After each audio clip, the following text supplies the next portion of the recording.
Yo, what's happening, people? Diligent here, back in the cut, man. I hope you're good. I hope you're safe. And yeah, today's video, we got a quick one, and it's going to be how to tune our 808s and get them in key with our melodies. It's a simple concept, but some people struggle with it. So hopefully after today's video, it will clear up any confusion. So let's get straight into it.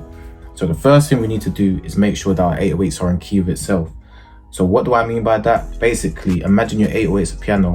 When I press C on the keyboard, if you look at the top right corner, you can see that I'm pressing C.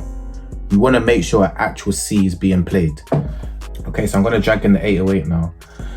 I'm going to go quick sample original, and I have the tune them opened up. When I press C on my keyboard, again in the top right corner, a D is what's actually being played. So if I was using this 808 for one of my melodies, everything will sound out of key because it's not corresponding to the correct note. I'm pressing C and the D is being played. So to fix that in Logic, just adjust the coarse and the fine tune. So if I go down by 2, now a C is being played.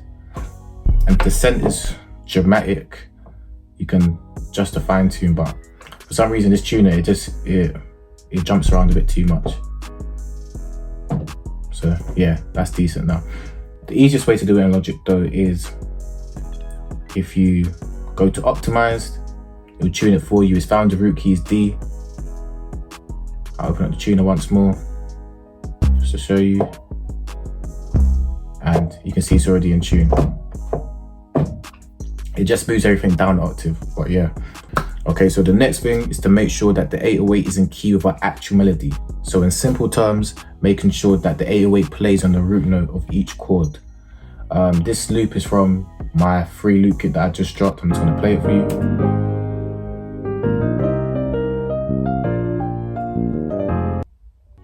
Okay, so I'm gonna go to a section where there's no bass, so it's not clashing. Yeah, I know some people struggle with getting their 808s in key when they have a loop and they don't have the MIDI and the root notes to hand. The tips I can give you is listening closely to the melody and try to follow the direction of the sounds, and also go in the higher octave in the 808 so it's easier to hear. So we're gonna listen in again. That sounds like it's going up. So when I'm penciling my 808s, I'm gonna go up. A good place to start is the root note of the loop. So in my case, it's going to be F. So let's put on F.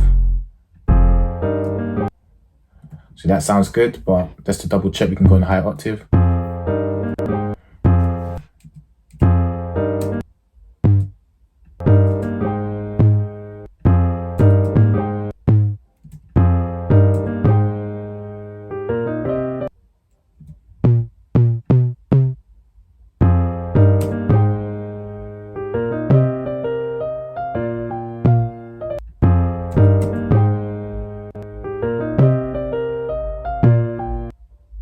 I'm not worried about rhythm right now. I'm just trying to get the right notes.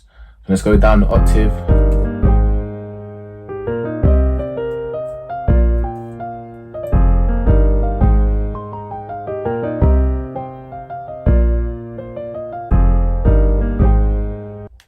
So as you can hopefully hear, everything's in key. Let's go back up. So if it was something like this,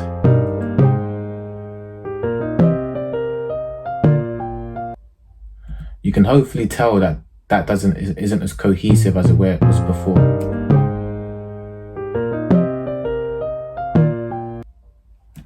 We go down.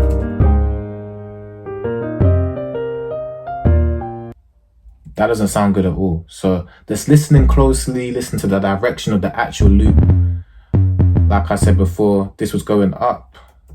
I'll mute it quickly. That's an upward direction. So I kind of already knew to go up with my 808 pattern. Yeah, and just to hit home the message a little bit more, I have the MIDI here of the melody. I'm just going to create a ghost channel by looping over, go to the top right corner and get the circle arrow sign, drag it over, highlight the 2, and then click in the MIDI region that you want to edit in. And now you have ghost notes. And if I go all the way down, you can see it's in line with all the root notes. So this is basically essentially what you're looking for when you have loops and you don't have the MIDI.